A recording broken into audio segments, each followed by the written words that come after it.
Hello दोस्तों, welcome to our channel Path Finder for NET JRF. और दोस्तों, जैसा कि आप सभी जानते हैं, आज रात को, कल रात एनटीए ने आंसर की है वो डाउन डाउन अपडेट कर दी है और आप सभी ने आई होप आंसर की को डाउनलोड कर लिया होगा। और हम जानेंगे इस क्लास में कि किस तरह से कौन से क्वेश्चन है जिनके आंसर सही हो है, कौन से क्वेश्चन है जिन पर डाउट बन सकता है। इन सभी क्वेश्चंस और सभी ज्योग्राफी के जो 100 क्वेश्चंस हैं उन पर हम आज चर्चा करेंगे। तो सभी दोस्त हैं, गोलू हेलो, तो जो सभी दोस्त हैं वो जल्दी से जल्दी जुड़ जाइए और ज्यादा से ज्यादा शेयर है वो क्लास को कर दीजिए। चलिए, साथ ही साथ आप सभी को मैं बता दूं, गुड आफ्टरनून।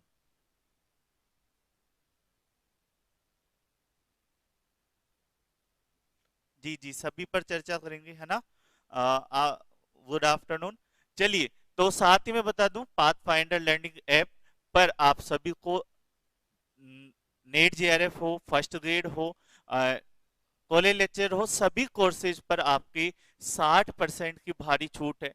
22 मार्च से लेकर 5 अप्रैल तक ये छूट आपको दी जा रही है रिसर्चर बेच में। जिसका सपना जेआरएफ करना है उन्हें निश्चित रूप से रिसर्चर बेच ज्वाइन करना चाहिए। क्यों ज्वाइन करना चाहिए?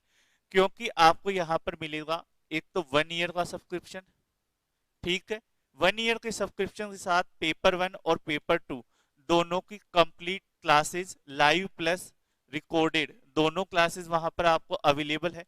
इसके साथ साथ आपको पेपर 1 के नोट्स मिलेंगे पीडीएफ में, और उसके अलावा पेपर 2 ज्योग्राफी के कंप्लीट नोट्स आपको यहाँ पर अवेलेबल होंगे, जिसमें 17 यूनिट हमने बनाई है और वो आपको होम डिलीवर किए जाएंगे। और इस पेपर में आए हुए लगभग सारे क्वेश्चन हमारे नोट्स में आए हैं। जब हम इस क्वेश्चन का यूनिट वाइज अपन चर्चा करेंगे इस पेपर पर, तब मैं आपको बताऊंगा कि सभी कोर्स जो क्वेश्चंस हैं वो लगभग नोट्स में से रहे हैं। उसके साथ साथ इसमें आपको मिलती है टेस्ट सीरीज फ्री, और इसके साथ साथ ही आपको टेस्ट सीरीज के साथ ही पीवाईक्यूज भी डिटेल सॉल्यूशन के साथ अवेलेबल रहेंगे। तो ये सभी कुछ आपको इस नवरात्रि ऑफर में मात्र 4100 रुपए में अवेलेबल है, जिसमें क्लासेज हो गई सारी चीजें। तो आपको रिसोर्सेज और संसाधनों के लिए भटकने की आवश्यकता नहीं है। बस आप एक काम करें, रिसर्चर बैच ज्वाइन करें और अपना कठिन परिश्रम मेहनत जो भी आपका है उसे है एक ही दिशा में कि हमें इन क्लासेस को, इन नोट्सों को अच्छे से पढ़ना है, उसी दिशा में अपना प्रयास करें। चलिए दोस्तों, इसके साथ साथ विद्यास्थली बैच आरपीएससी फर्स्ट ग्रेड के लिए है, जिसमें भी आपको नोट्स, क्लासेस, टेस्ट सभी कुछ अवेलेबल रहेगा। और विद्यास्थली बैच की जो प्राइस है वो मात्र 3500 रुपए नवरात्रि ऑफर में है। आचार्य बैच हमने आरपीएससी फर्स्ट कॉलेज लेक्चर और एमपी यूपी हरियाणा के कॉलेज लेक्चर के लिए लॉन्च किया है, जिसमें आपको 7000 रुपए आचार्य बैच के लिए और आरपीएससी के लिए और यूपी एमपी और हरियाणा के लिए 6100 रुपए मात्र प्राइस है। तो चलिए आते हैं हमारे पहले क्वेश्चन पे जो इसमें आया है।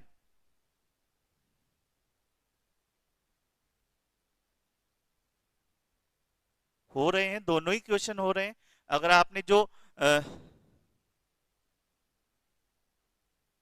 डीआई का भी बताएंगे, पेपर 1 का भी बताएंगे, अभी हम पेपर 2 पर चर्चा कर लेते हैं, फिर पेपर 1 पर भी चर्चा करेंगे। चलिए, तो पहला क्वेश्चन था, खाद्य एवं कृषि संगठन के अनुसार 1990 1990 से 2015 के मध्य वन रक्षण के संदर्भ में कौन से देश अग्रणी है? शरण शरण यानी नष्ट होने में। तो सबसे ज्यादा नष्ट वन कौन से देशों में? ब्राजील और कांगो गणराज्य, रूस और चीन, ब्राजील और इंडोनेशिया, रूस और कनाडा। तो इसमें जो आंसर सही रहेगा वो 3 नंबर का आपका ब्राजील, इंडोनेशिया, और उसके बाद में अगर हम देखें तो नाइजीरिया का नंबर आता है। तो ये जो देश है 3 स्थान इसमें खाद्य और कृषि संगठन की रिपोर्ट में शामिल किए गए हैं। तो 3 नंबर वाला जो क्वेश्चन है वो राइट रहेगा। सर पीडीएफ भी मिल जाएगी दोस्तों, पीडीएफ भी मिल जाएगी। दूसरा क्वेश्चन है, राष्ट्रीय संयुक्त राष्ट्र ऊर्जा सांख्यिकी 2022 के अनुसार विश्व में प्राकृतिक गैस के सबसे बड़े और द्वितीय बड़े उत्पादक देश कौन से हैं? तो उत्पादक देश में यूएसए, रूस, संयुक्त राज्य अमेरिका, सऊदी अरब, रूस और सऊदी अरब। तो ये सऊदी अरब वगैरह है वो नेचुरल, वो प्राकृतिक तेल में आते हैं ना, गैस में स्थान है वो किसका है? गैस में स्थान यूएसए पहले नंबर पे और रूस है उसका दूसरे स्थान पर नंबर आता है। चलिए कौन सा कंफ्यूजिंग है? नवीन जी बता रहे, नवीन प्रजापति जी, सर वो बहुत कंफ्यूजिंग है। कौन सा कंफ्यूजिंग है? PDF sir, PDF. चलिए तो दूसरा ये आ जाएगा, निम्नलिखित में से कौन सा दक्षिण अमेरिकी देश ओपेक समूह का संगठन अंग है? तो इसमें जो क्वेश्चन आता है वो वेनेजुएला वाला ही आता है, इसमें आंसर यही है। ये वेनेजुएला कभी चला जाता है कभी आ जाता है, तो इसी पे हमेशा डाउट रहता है। तो इसमें आंसर सही कौन सा रहने वाला है? वेनेजुएला ही रहने वाला है दोस्तों, ठीक है। फिर चलते हैं नेक्स्ट पर। डिजिटल बिंब की व्याख्या के लिए निम्नलिखित में से किस बिंब संवर्धन विधि का अनुप्रयोग किया जाता है? विकिरण सुधार, ज्यामितीय स्थानिक लक्षण बदलाव या नॉइज निवारण? तो इसमें आंसर कौन सा रहेगा? स्थानिक लक्षण बदलाव विधि रहने वाला है। 3 नंबर जो आंसर है वो इसमें रहने वाला है। चलिए नेक्स्ट क्वेश्चन पे चलते हैं। आपको किसी क्वेश्चन पे डाउट हो, कोई समस्या हो तो कमेंट बहुत सही, उस पर अपन चर्चा कर सकते हैं और कमेंट करते रहें, बताते रहें कि किस दिशा में अपन चल रहे हैं। जब पृथ्वी के पटल में शेल विभंग होता है और पुनः वही शेल पिंड भिन्न दिशाओं में गतिशील होते हैं तो उसे कहा जाता है। जब अपनी ऑनलाइन क्लास चलती है तो मैंने बहुत बार आपको बताया कि जब भ्रंश बनेगा तो पहले टूटेगी और टूटकर अलग अलग दिशाओं में जाएगी। तो इसमें आंसर कौन सा हो जाएगा? भ्रंश। 3 आंसर इसमें हो जाएगा। चलिए दोस्तों नेक्स्ट पे चलते हैं। निम्नलिखित स्थल रूपों में से कौन सा विवर्तनिक बलों के कारण निर्मित होता है? विवर्तनिक बलों के कारण कौन सा है ना? तो कौन सा है जो विवर्तनिक बलों के कारण होता है? ठीक है, रिफ्ट घाटी, अंधी घाटी, युवाकार घाटी या वी आकार? तो ये जो सारी है वो तो बाह्य बलों के कारण होती है और रिफ्ट घाटी है वो सबसे सही आंसर। बिल्कुल इजी से क्वेश्चन है वो आए। हालांकि बहुत सारे क्वेश्चन है वो आपको लगेगा सर हार्ड है, हार्ड नहीं है। जैसे वो FAO वाला पूछ लिया, वनोगन शरण वाला, तो वो हार्ड क्वेश्चन नहीं है, उन्होंने बस नाम डाल दिए। बाकी FAO करे या कोई और संस्था करे, जिस देश में वन सबसे ज्यादा नष्ट हुए हैं उसी का नाम आएगा, ठीक है। तो उन चीजों में एक तो क्वेश्चन ऐसा है आधार वाला है ना, जनगणना 2011 में निम्न में से कौन सा डाटा शामिल नहीं था? आधार आया ही नहीं था 2011 में, शामिल कैसे होगा, है ना। और बहुत सारे बच्चों ने उसमें कंफ्यूजन भी रहे होंगे। तो ऐसे ऐसे क्वेश्चन आए हैं, तो इस पर हम चर्चा करते हैं। इसमें कौन सा आ जाएगा? रिफ्ट घाटी। निम्न में से कौन वृहद संचलन का तीव्र प्रकार नहीं है? ये सारे वृहद संचलन है, तीव्र गति से कौन सा नहीं होता है? तो शेल गिरना, पंख प्रवाह, शेल परत अवपतन या मृदा सर्पण? तो आंसर कौन सा हो जाएगा? मृदा सर्पण, डी आंसर। धीरे धीरे आते पहाड़ों से मिट्टी नीचे उतर कर, तो उसे मृदा सर्पण कहते हैं, ठीक है। उष्ण कटिबंधीय चक्रवात बनने के संदर्भ में निम्न में से कौन सा सही नहीं है? सही नहीं है बताना। उष्ण कटिबंधीय चक्रवात निम्न अक्षांशों में भूमध्य रेखा के 5 डिग्री के भीतर समुद्र पर बनते हैं, तो 5 डिग्री के भीतर नहीं बनते हैं, भूमध्य रेखा पर तो बनते ही नहीं है, हमें ये पता है। तो ये ही सही नहीं है और बाकी सारे स्टेटमेंट है वो आपके सही है कि भूमध्य सागर का तापमान है वो 26.5 डिग्री से अधिक होना चाहिए। 27 डिग्री हम पढ़ते ही हैं। गति और ऊंचाई की दिशा में अल्प परिवर्तन के साथ क्षीण वायु आवश्यक होती है, ये भी सही है। और समुद्र के ऊपर वायुमंडल में उच्च आर्द्रता होनी चाहिए क्योंकि पानी है उसे गति उष्मा देती है। चलिए नेक्स्ट पे आते हैं। कोपेन के जलवायु वर्गीकरण के संदर्भ में निम्न में से क्या सही नहीं है? फिर से नहीं है बताना है। चलिए AF उष्ण कटिबंधीय आर्द्र जलवायु सही है क्या? ये भी सही है, ठीक है। अगर हम दूसरे पे जाएं BS शुष्क मरुस्थलीय जलवायु, ये मरुस्थलीय नहीं होता है, स्टेपी तुल्य जलवायु होता है, ठीक है। BW होता है आपका मरुस्थलीय में, ठीक है। फिर CFB समुद्री पश्चिमी तटीय जलवायु और ET टुंड्रा जलवायु। तो और सारे सही है, आंसर कौन सा आ जाएगा आपका? बी आंसर इसमें सही रहेगा। तीन शेल वाले परिसंचलन मॉडल में हेडली शेल को चलाने वाली ऊर्जा की निम्नलिखित में से किस द्वारा आपूर्ति होती है? कहां से उसे ऊर्जा मिलती है? हेडली शेल, हेडली शेल हमें पता है कहां पे बनता है, डी। चलिए, तो हेडली शेल कहां पे बनता है दोस्तों? हेडली शेल बनता है भूमध्य रेखा पे। भूमध्य रेखा से उठती है पवने, फिर उपोष्ण कटिबंध पर बैठती है, फिर वापस भूमध्य रेखा पर आती है। तो उसे चलाने के लिए ऊर्जा कहां से? कोरियोलिवस बल से? नहीं। वर वर्सेटिलिस से ऊर्जा, ये भी नहीं आ जाएगा। उपोष्ण कटिबंधी उच्च दाब शेल से डोलड्रम तक इस तरह, ये भी ऊर्जा का कोई स्रोत नहीं है। कपाशी वर्षी मेघों से निर्माण के दौरान उत्सर्जित मुक्त उष्मा, वहीं से आपको ऊर्जा मिलती है। तो डी आंसर आपका सही हो जाएगा, 4 नंबर। ब्यूफोर्ट स्केल किसका मापक करता है? पवन का वेग, दिशा, आर्द्रता या हिमपात वेग का मापन करेगा। तो 1 नंबर आ जाएगा। ब्यूफोर्ट स्केल वेग के मापन में शामिल होता है। चलिए दोस्तों नेक्स्ट पे चलते हैं।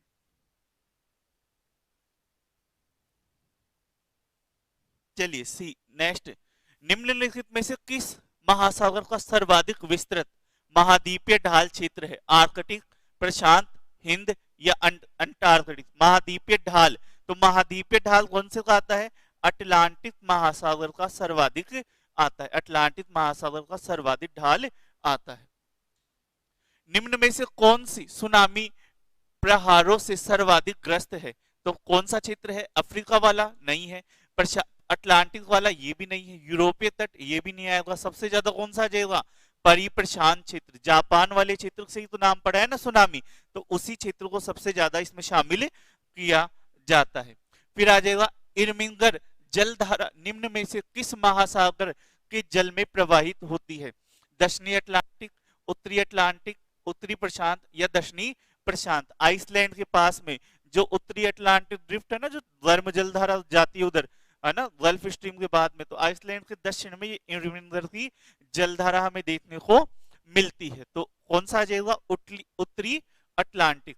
आपका एक ग्रीनलैंड है और इधर आइसलैंड है, इन दोनों के बीच में ये जलधारा बहती है। ठीक है यहाँ पर। चलो नेक्स्ट पे चलते हैं। निम्न में से कौन सा एक खनिज पोषक तत्व पादपों के लिए आवश्यक पोषक तत्व में समाविष्ट नहीं होता है? आवश्यक में समाविष्ट नहीं होगा, ये हमें बताना है। तो कौन सा नहीं होगा? मैग्नीज, मैग्नीशियम, फास्फोरस या सल्फर? तो मैग्नीज है वो इसमें शामिल नहीं होता है, मैग्नीशियम शामिल होता है। चलिए दोस्तों नेक्स्ट पे चलते हैं। निम्नलिखित में कौन सा विकल्प अधोगामी जनसंख्या के बारे में सही वितरण अभिव्यक्त करता है? चलिए, किसी को कोई क्वेश्चन पे डाउट हो तो पूछ लेना कमेंट पे, है ना। हम जल्दी जल्दी क्यों करवा रहे हैं? क्योंकि अभी हमें बहुत सारे पेपर सॉल्यूशन करने हैं। ठीक है, पेपर 1 भी करने हैं, दोनों शिफ्ट गई, और ज्योग्राफी का पेपर 2 भी करना है। फिर बाद में हम जब इन पर चैलेंज कर देंगे तो इसके बाद में हम धीरे धीरे सभी क्वेश्चन का डिटेल सॉल्यूशन है वो करते रहेंगे। ठीक है, अगर किसी स्टूडेंट को डाउट हो किसी भी क्वेश्चन पे तो वो पूछते रहना। ठीक है, निम्न में से कौन सा विकल्प अधोगामी जनसंख्या के बारे में सही है? यानी घटती जनसंख्या। घटती कब है जनसंख्या? जब उसका पिरामिड अगर हम बनाएं ऐसा वाला है तो बढ़ती हुई जनसंख्या रहेगी। अगर पिरामिड ऐसा वाला है तो उसकी जनसंख्या कैसी होगी? घटेगी, क्योंकि नीचे का आधार क्या हो रहा है? कम हो रहा है। तो इसी आधार पे, मतलब नीचे सक्रिय आधार के पिरामिड से निर्मित करती घटती जन्म दर और निम्न मृत्यु दर वाला क्षेत्र है वो आपको अधोगामी जनसंख्या को ही हमेशा दर्शाएगा। विकसित जनसंख्या वाले क्षेत्र से के बाद में आपको ये देखने को मिलेगा। ठीक है,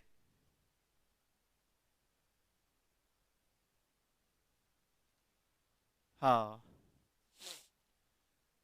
प्रतिस्थापन दर क्या है? प्रतिस्थापन दर यानी जब एक पीढ़ी गई तो उसके बाद में दूसरी पीढ़ी आ रही है। ठीक है, हम ऐसे समझे कि एक पीढ़ी गई तो उसके बाद में दूसरी पीढ़ी आ रही है, तो वो दूसरी पीढ़ी आने की जो दर है वही आपकी क्या है? प्रतिस्थापन दर कहलाती है। तो ये क्या है? यह प्रजनात्मक आयु समूह की प्रति 1000 महिला जनसंख्या पर महिला जन्म जनसंख्या को व्यक्त करती है। तो प्रतिस्थापन दर 3 आंसर इसमें आ जाएगा।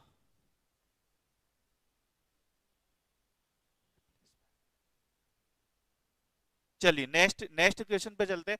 निम्न में से कौन सा जनसंख्या आंकड़ा स्रोत प्रमुख घटनाओं जैसे जन्म, मृत्यु, विवाह आदि का अनिवार्य और विधिक पंजीकरण समाहित करता है? जनसंख्या, जन जनसंख्या जनगणना, प्रतिदर्श सर्वेक्षण, जनसंख्या की पंजी या जन जानपदिक रोग विज्ञान का प्रतिवेदन। तो इसमें कौन सा आ जाएगा? जनसंख्या की पंजी है वो इसे शामिल करती है। जनगणना में भी ये चीजें पूछी जाती है ना, पर जनगणना हर बार एक विशिष्ट उद्देश्य के लिए होती है, लेकिन जो रेगुलर इन चीजों को अरेंज करते हैं, जो रेगुलर इन चीजों को ध्यान रखते हैं, उसमें कौन सा आ जाएगा? जनसंख्या की पंजी इसमें शामिल होगा। ठीक है, नेक्स्ट चलते हैं। निम्न में से किस देश में विख्यात औद्योगिक प्रदेश पो नदी बेसिन अवस्थित है? तो पो नदी तो हमने बहुत बार पढ़ा है, कहां पर है? इटली में। ठीक है, इटली में ये है, और बहुत बार इससे क्वेश्चन भी आया हुआ है कि पो नदी घाटी वाला क्षेत्र है ना। अब औद्योगिक प्रदेश पूछ लिया तो भी वो कहां पे होगा? इटली में ही होगा। Transportation and the social framework, ये कहां पर है? एडवर्ड उनमैन, हर्स्ट, जिफ या फ्राइडमैन? तो सबको पता है, हमने ट्रांसपोर्टेशन में पढ़ा भी था इनके बारे में, किससे? हर्स्ट से संबंधित है। ट्रक ट्रक कृषि किससे संबंधित है? फल उत्पादन या बागवानी कृषि से, फल एवं सब्जी उत्पादन, है ना। और कारखाना कृषि किससे संबंधित है? मांस उत्पादन। ठीक है, तो इसमें जो कौन सा आ जाएगा मांस उत्पादन में? बताओ। सब्जियां टिम्बर, मक्का और मांस, सब्जियां और कुकुट, और फूल और फल। तो इसमें 3 आंसर हो जाएगा। कुकुट उत्पादन यानी मुर्गी उत्पादन, उसमें भी तो मांस ही बनाओगे, अंडे बनाओगे। ठीक है, पेपर 1 की सॉल्यूशन क्लास होगी निश्चित रूप से, आज ही होने की प्रयास हमारा है। ठीक है, आज ही हो जाएगी। तो सब्जियां और कुक्कुट उत्पादन 3 इसमें आ जाएगा। निम्न में से कौन सा देश ट्यूलिप पुष्प उत्पादन में विशिष्टीकरण रखता है? जब हमने क्लास ली थी तो मैंने बहुत बार बताया था कि इससे क्वेश्चन आ सकता है। ठीक है, और मैंने सारे स्थान भी लिखवाए थे। तो इसमें आंसर कौन सा आ जाएगा? नीदरलैंड। स्थानिक बीमारियों और क्षेत्र के युग्म की पहचान करना है। और इतनी बार बताया क्लास के अंदर भी कि इससे क्वेश्चन आएगा ही आएगा, है ना।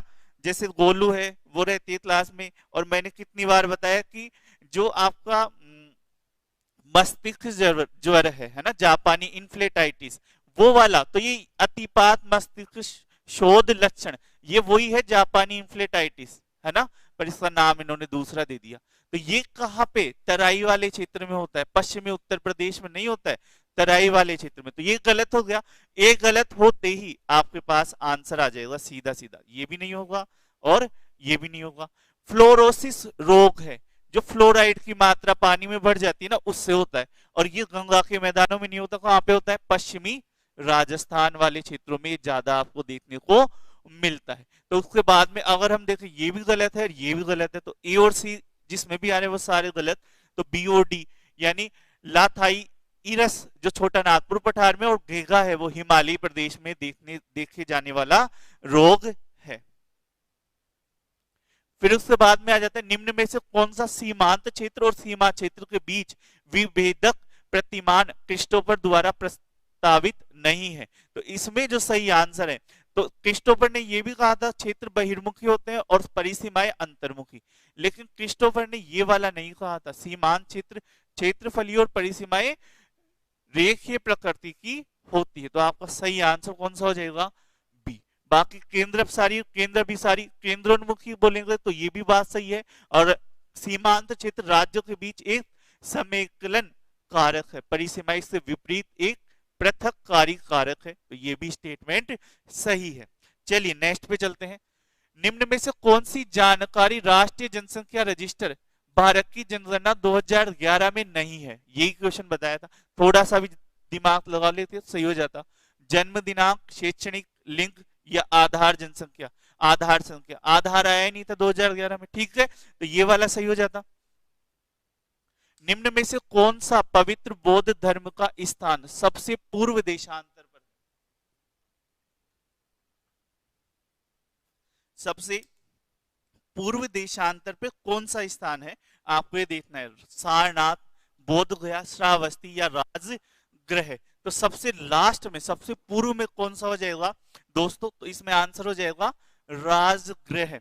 ये सारनाथ उत्तर प्रदेश में, श्रावस्ती उत्तर प्रदेश में, बोध गया पटना के बाद पास है ना। तो अगर अपन पूर्व में देखें तो इधर जाते हुए पूर्व आएगा ना, तो उत्तर प्रदेश और फिर बिहार। तो उत्तर प्रदेश वाले दोनों तो पश्चिम में रह जाएंगे। बोध गया पटना के पास आ जाएगा नीचे, सॉरी पटना के पास नीचे आ जाएगा, और उससे आगे पूर्व की ओर आपका राजगृह है वो आता है। तो सबसे पूर्वी देशांतर राजगृह में आ जाएगा। निम्न में से कौन सा जिला और मुख्य जनजातीय समूह का युग्म सही है? तो इसे बनाए। इसमें क्या आ जाएगा आंसर? साबरकाठा में भील जनजाति पाई जाती है ना, और तवांग में आदि जनजाति पाई जाती है। तो आंसर 2 है वो इसमें सही हो जाएगा। वीरभूम संथाल जनजाति वाला हो जाएगा और बीदर गोंड जनजाति वाला। निम्न में से किसमें त्रिकोणमितीय के सिद्धांत दिए गए हैं? कौन से में त्रिकोणमितीय के सिद्धांत दिए गए हैं दोस्तों, ये आपको बताने हैं। तो इसमें सही आंसर कौन सा हो जाएगा? रहीला, ज्योग्राफिया जर्नलिस्ट, सूर्य सिद्धांत या एंथ्रोपोलॉजी। तो सही आंसर कौन सा हो जाएगा? सूर्य सिद्धांत। वराह मिहिर ने दी थी, भारतीय ज्योग्राफर है, खगोल शास्त्री, सॉरी भारतीय खगोल शास्त्री है जिन्होंने ये सिद्धांत दिए थे। चलिए दोस्तों नेक्स्ट क्वेश्चन पे चलते हैं, और नेक्स्ट क्वेश्चन क्या है?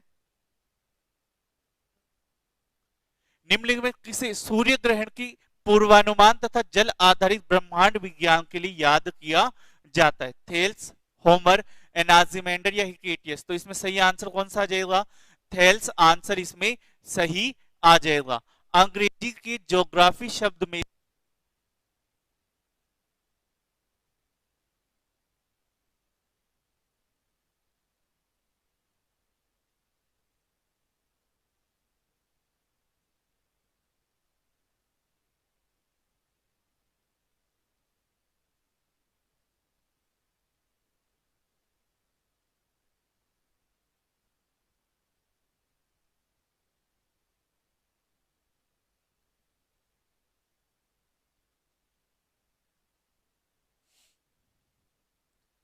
चलो,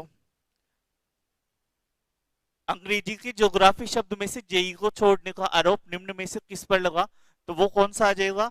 रीटर, ग्योट, रीटर, हार्टसन, हमबोल्ट। तो हार्टसन पर ये आरोप लगा कि इन्होंने अंग्रेजी में से जो शब्द है जेई उसे हटा दिया। सॉरी क्या बता दिया? अंग्रेजी की ज्योग्राफी शब्द में से जेई को छोड़ने का आरोप निम्न किस पर लगाया जाता है? तो हॉटसॉन पर लगाया जाता है। सही है। स्थलीय समग्र का सिद्धांत निम्न में से किस विशेषज्ञ ने दिया था? Hartshorne, Blache, RP Mishra, RL Singh. तो ये किसने? टेरिस्टेरियल बाउंड्री वाला जो सिद्धांत है ना, तो वो किसने दिया था? ब्लाश ने दिया था। ठीक है दोस्तों, चलिए तो क्वेश्चंस में मतलब किसी को भी कोई भी डाउट नहीं आ रहा है। चलिए, निम्न में से कौन सा कथन पियर्सन उत्पाद चरण सह संबंध गुणांक आर के बारे में सही है? आर वाला जो पियर्सन गुणांक है ना, सह संबंध, दो चरों के मध्य संबंध दर्शाने के लिए हम इसका प्रयोग करते हैं।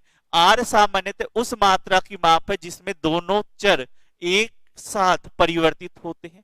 आर माइनस नामिक और क्रमिक माप पर मापित दो चरों के बीच सह संबंध का अप्रचलित माप है। आर का मान -1 से +1 के बीच होता है। यदि आंकड़ों की आविर्भाव को ध्यान में रखा जाए, यदि आंकड़ों की आविर्भाव है तो आर का मान उच्च प्रमाणिक हो सकता है। तो इसमें जो सही आंसर है वो कौन सा रहेगा? 2 आंसर है वो सही रहेगा। -1 और +1 के बीच में इसका मान होता है, दो चरों में परिवर्तन होगा, तो आर का मान 2 इसमें आंसर सही हो जाएगा। चलिए, प्रकीर्ण का कौन सा प्रकार ललिमापूर्ण सूर्यास्त के लिए उत्तरदायी होता है? तो इसमें आंसर कौन सा हो जाएगा? रेले प्रकरण, है ना। तो रेले प्रकरण इसमें सही रहने वाला है। दो सड़क प्रतिच्छेदनों के बीच मापित दूरी फोटोग्राफ पर कितनी है? 10 mm है। और 50 mm मानचित्र पर है, तो फोटो पे कितनी है? 10 है। और 50 मैप पर कितनी है? 50 mm है। चलिए, यदि मानचित्र पर आरएफ, यदि मैप पर आरएफ 1:50,000 है, तो फोटोग्राफ पर कितना होगा? ठीक है, तो सीधा सा था, सिंपल सा था, बहुत बार क्लास में भी मैंने प्रैक्टिस कराई है। मापनी बढ़ रही है घट रही है, ऐसे बताओ। मैप छोटा हो रहा है, छोटा हो रहा है तो ये बढ़ेगा, इंटू होगा। ठीक है, किससे इंटू होगा? इसका ये कितना छोटा हो रहा है? 5 गुना, तो इसको 5 से इंटू कर दो, 1:50,000 इंटू 5, तो कितना आ जाएगा? 1:2000, 2.5 लाख। तो आंसर कौन सा हो जाएगा? बी आंसर आपका सही आंसर इसमें रह जाएगा दोस्तों। चलिए नेक्स्ट पे चलते हैं। निम्न में से कौन सा वक्र पृथ्वी के भूभाग, भूखंड और समुद्र तल क्षेत्र के अनुपात को प्रदर्शित करता है? तो इसमें सही आंसर कौन सा हो जाएगा? उच्चतादर्शी वक्र, है ना। तो इसमें सही आंसर कौन सा रहेगा? उच्चतादर्शी वक्र इसे दर्शाता है। फिर निम्न में से कौन सा ये तो वो सेम ही है। निम्न में से कौन सी नदी और उससे जुड़ी परियोजनाएं ऊपरी भाग से निचले भाग की ओर चलती है?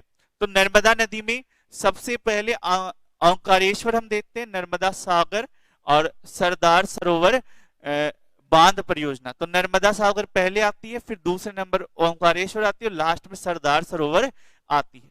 चंबल नदी की अगर बात करें हम, तो जवाहर सागर, जवाहर सागर सबसे, राणा सागर और फिर गांधी सागर आ जाएगी। सतलज नदी में नाथराज आखरी, भाखड़ा और फिर हरि की विराज। और दामोदर नदी में तेनू, पंचेत और दुर्गापुर। तो ये तीनों का क्रम है वो सही है, और बाकी में क्या है? ऊपर नीचे क्रम। यानी हमें दर्शाना है, ऐसा नहीं पूर्व से पश्चिम या उत्तर से दक्षिण, ऐसे नहीं दर्शाना। नदी कहां से उद्गम हो रही है, नदी का स्रोत ये है और नदी का अंत ये है।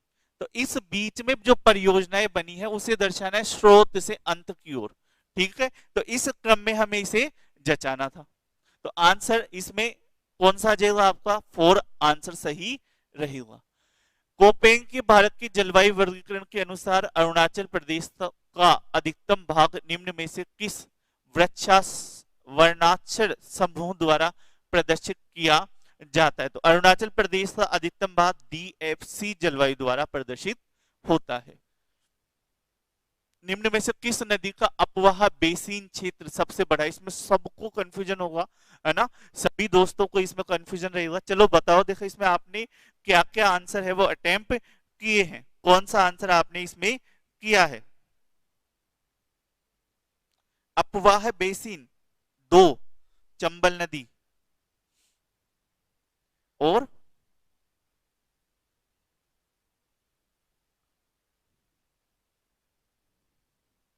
चलिए, तो इसमें सही आंसर कौन सा रहने वाला है? चंबल नदी ही रहने वाला है। अगर चंबल नदी को हम देखें कि चंबल नदी का जो अपवाह क्षेत्र है वो गंगा नदी अपवाह तंत्र का भाग है, और ये सबसे बड़ा भारत में माना जाता है। तो आंसर इसका बी ही रहना चाहिए अगर इस तरह से मानते हैं, और इन्होंने ये माना भी यही है, चंबल नदी, है ना, अपवाह तंत्र। तो चंबल नदी अपवाह तंत्र गंगा नदी का भाग, और वही आंसर आपका सही आना चाहिए। ठीक है, नेक्स्ट पे चलते हैं। भारत में निम्नलिखित में से कौन सा इस्पात संयंत्र कोयला खदानों के निकट है? तो ये कौन सा आ जाएगा? बोकारो जो इस्पात संयंत्र है वो आपका कोयला खदानों की निकट है, वो अवस्थित है।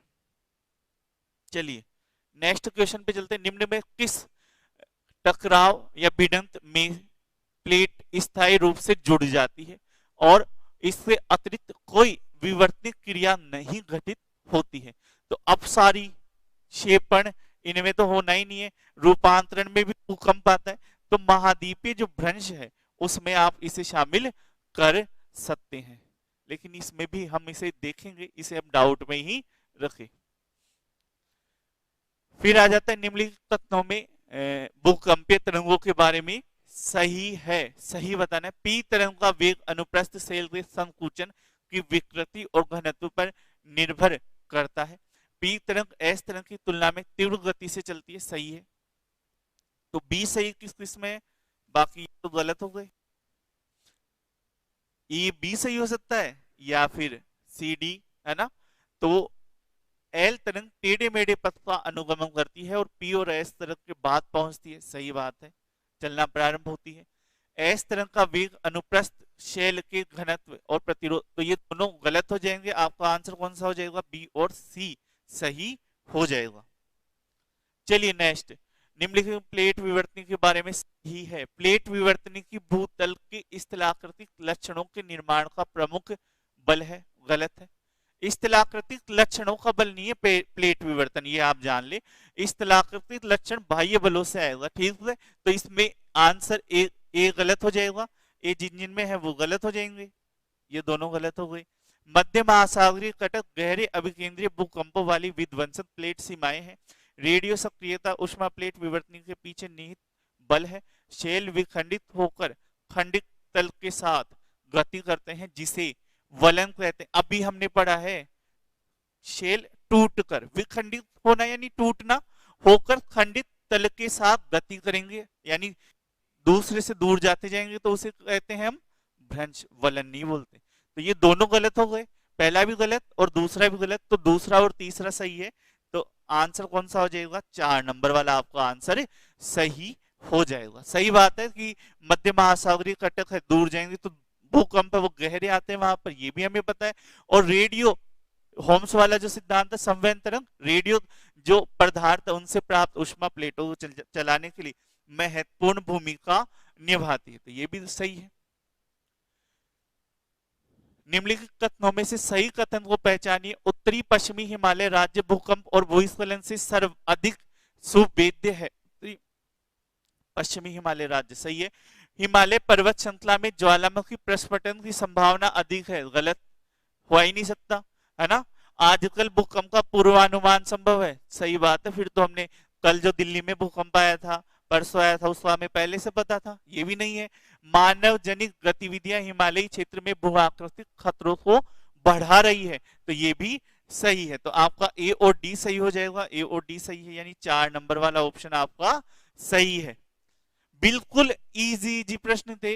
अगर आप हम सामान्य नॉलेज में भी बात करें ना, तो सामान्य नॉलेज तो ध्यान में रखकर मैंने सोल्व करें तो आपके आंसर है वो सही हो जाते, ठीक है। चलिए, आर्द्र भूमि निम्न बाढ़ में कमी लाने के लिए निम्न में से कौन से गैर संरचनात्मक उपाय है। आर्द्र भूमि को बनाए रखना, सही बात है, आर्द्र भूमि ने तटबंधों और बाढ़ प्रतिरोधी दीवारों के निर्माण द्वारा तट रेखा किनारे के ऊपरी रोकथाम करोगे, नदी को रोकने का प्रयास नहीं हो सकता। बाढ़ के बारे में भविष्यवाणी और चेतावनी सेवाएं, सही है। आपदा राहत, बाढ़ प्रतिरोध करना और सार्वजनिक स्वास्थ्य का उपाय, तो ये A B C D 4 option इसमें भी सही आ जाएगा। चलिए नेक्स्ट चलते हैं। ऑर्गेनिक अणु है जिसमें नाइट्रोजन समाविष्ट है, नाइट्रोजन उसमें शामिल है, होता है, निम्नलिखित में बताएं, ठीक है।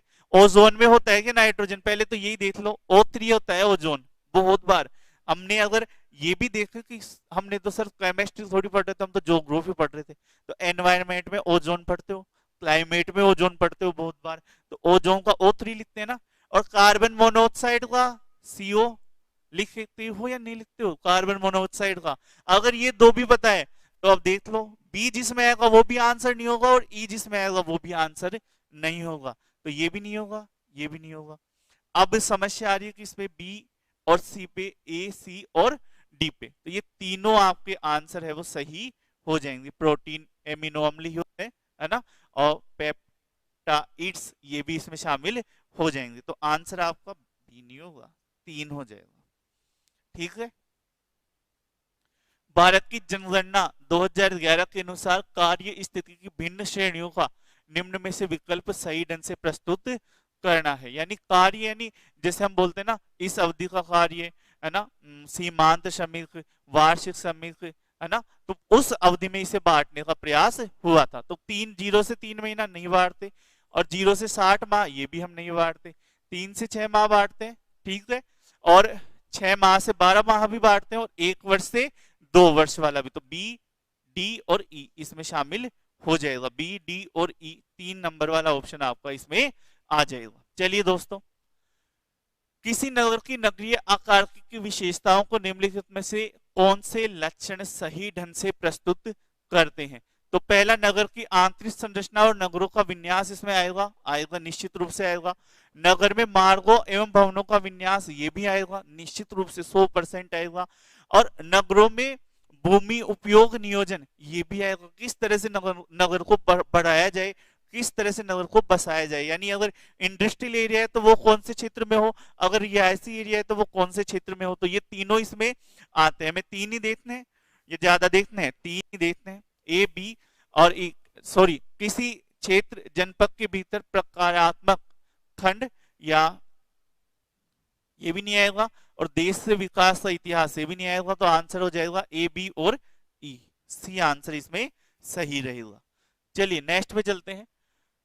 सही है, कॉफी दक्षिण इथोपियन उच्च भूमि का मूल पौधा है, सही है। शीतोष्ण अक्षांशों में, शुष्क और गर्म प्रदेशों में मुख्यतः मेरिनो भेड़ों को रखा जाता है, ये भी सही है। रेशम उद्योग को प्रभावित करने वाले सबसे महत्वपूर्ण कारक सस्ते महिला श्रमिक, ये भी सही है।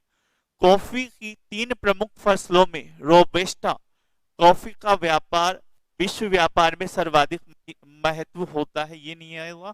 अरेबिका आएगा इसमें, कौन सा? अरेबिका कॉफी, ठीक है। फिर कॉफी में टेनिन अम्ल पाया जाता है, टेनिन अम्ल चाय में पाया जाता है। कॉफी में जो अम्ल पाया जाता है वो क्वानिन अम्ल है, वो हमें देखने को मिलता है। कौन सा अम्ल? क्वानिन अम्ल कॉफी में हमें ज्यादातर देखने को मिलता है। तो ये भी आपका गलत हो जाएगा, दोनों आपका गलत है, ए, बी, सी आपका सही आंसर हो जाएगा।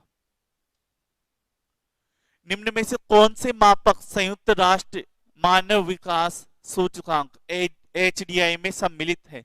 HDI में कौन कौन से सूचकांक है वो सम्मिलित है दोस्तों, ये हमें बताने। ये क्वेश्चन नंबर भी हम डाल लेते हैं, कौन सा हो जाएगा? 49। प्रति व्यक्ति आय, ये भी नहीं आएगा। साक्षरता भी नहीं आएगा, जीवन साक्षरता भी नहीं आएगा, शिशु मृत्यु दर भी नहीं आएगा, प्रति व्यक्ति और ये सभी नहीं आएंगे क्या? ये भी नहीं आएगा। प्रति व्यक्ति आय भी नहीं आता, साक्षरता आता है, जीवन प्रत्याशा आता है और शिशु मृत्यु दर आता है। बी, सी और डी इसमें शामिल होगा। प्रति व्यक्ति आय, साक्षरता, जीवन प्रत्याशा,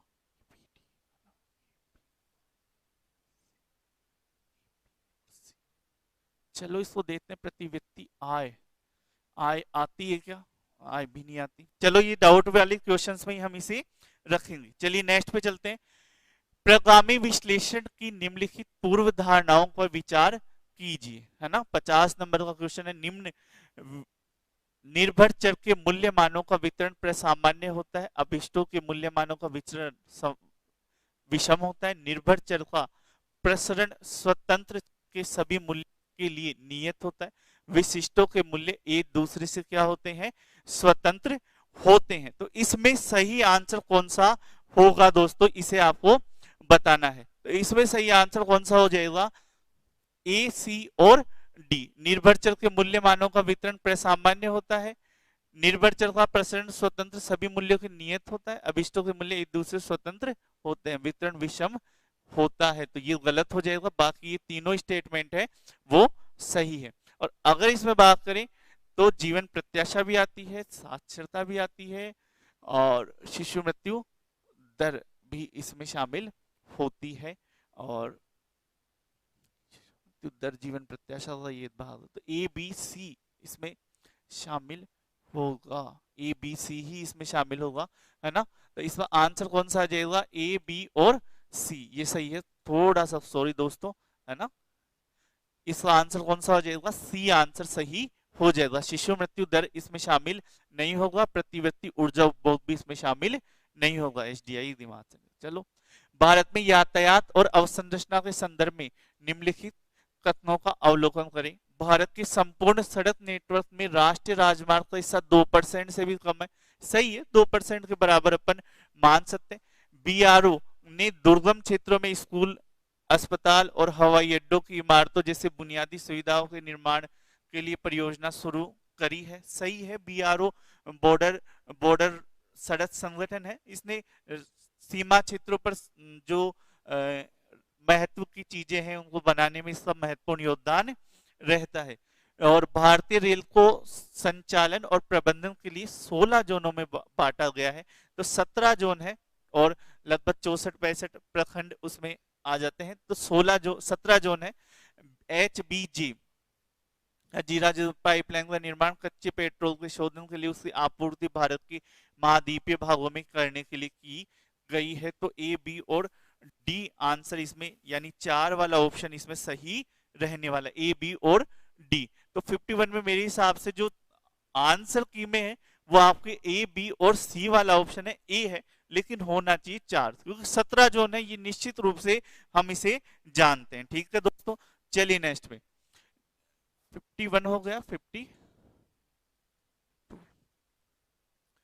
रेडी तमिलनाडु की प्रभुत्वशाली प्रमुख भूस्वामी जनजाति तमिलनाडु वाला क्षेत्र में भी होती है, लेकिन ये आंध्र प्रदेश आप इसे मान के चलिए ज्यादातर, तो ये गलत हो जाएगा। हरियाणा और उत्तर प्रदेश से जाट भूमिहीन जाट जनजाति है, भूमि नहीं है, बताओ भूमि थोड़ी है उनके पास, है ना, तो बी भी गलत हो जाएगा।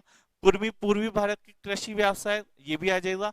पटेल पश्चिम भारत के भूस्वामित्व, और नाबूदरी केरल के ब्राह्मण है, तो तीनों सही है। तो सी, डी और ई वाला जो आंसर है 3 नंबर वो आपका सही रहेगा। भौगोलिक चिंतन में चीन के योगदान के बारे में निम्नलिखित कथनों में से कौन सा सही है, ये हमें देखना है। 53 क्वेश्चन। चीन के विद्वानों ने आयताकार निर्देशन प्रणाली के आधार पर मानचित्र को वैज्ञानिक विधि को सबसे पहले विकसित किया। उन्होंने मानसून की आवधिक प्रकृति का विचार सबसे पहले दिया। उन्होंने पता लगाया कि अफ्रीका त्रिभुजाकार है जिसका शीर्ष दक्षिण की ओर, जबकि समकालीन मानचित्रों में इसका शीर्ष सदैव पूर्व की ओर दर्शाया जाता है। उनका मत था कि भूगोल का संबंध अलग अलग पौधों से नहीं बल्कि पौधों और जीवों के आवरण से है। निम्न में से कौन सा इसमें सही रहने वाला है, ये हमें बताना था। तो सही आंसर इसमें कौन सा है, ए और सी वाला जो आंसर है वो इसमें सही है, यानी आंसर नंबर 4, और बाकी 2 है वो इन्होंने गलत। मानसून के बारे में सबसे पहले विचार हम जानते हैं कि अरब विद्वानों ने दिए थे, उन्होंने ही इसे समझने का प्रयास किया था। नेक्स्ट चलते हैं 54। ये क्वेश्चन शानदार है। नॉलेज प्रोसेसिंग आउटसोर्स, आउटसोर्स हम बोलते हैं, आउटसोर्स होती क्या है, ठीक है।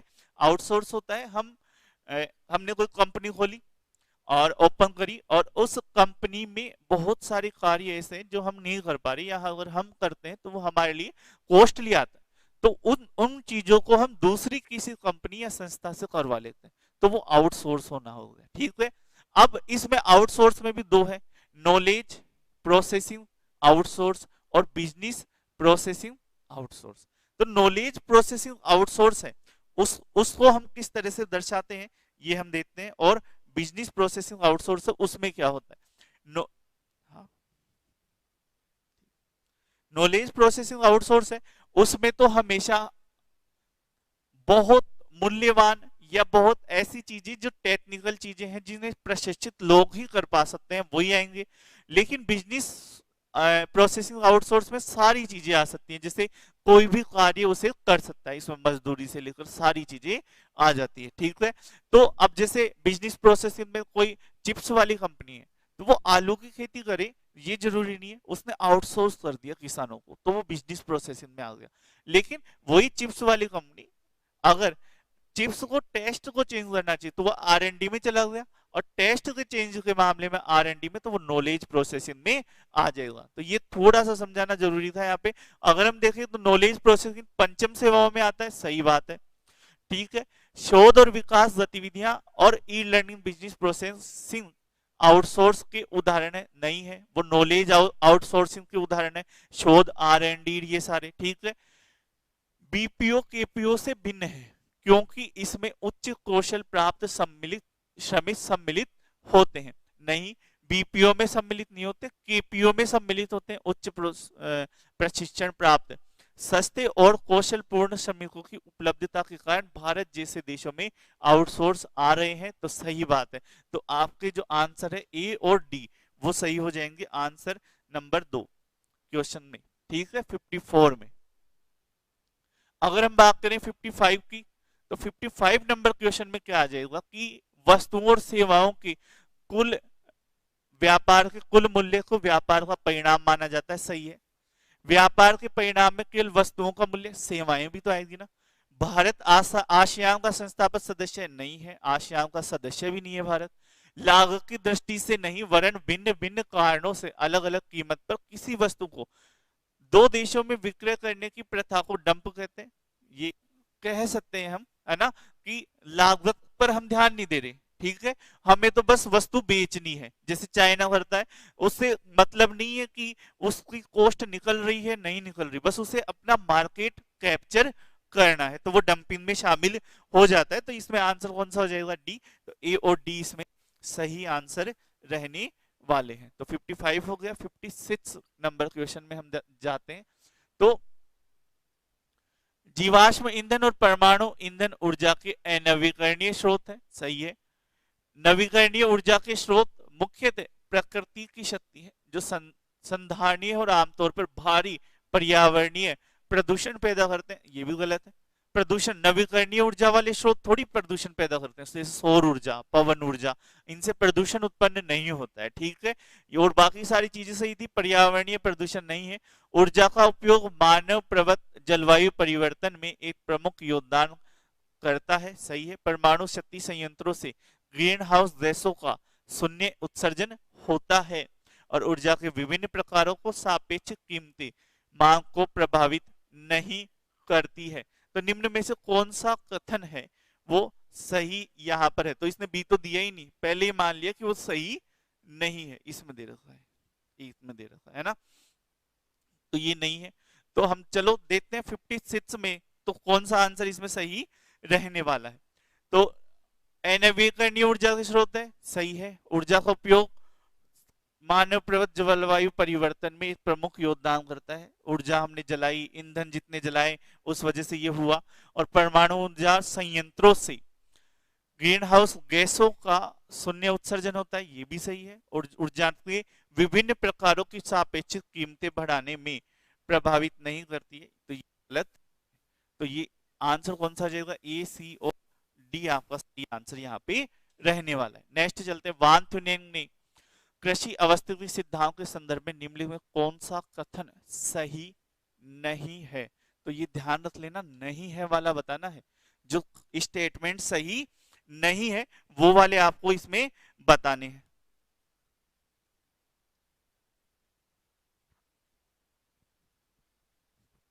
उनके विचार वीवर की आर्थिक लगान की अवधारणा से नहीं थे, ठीक है।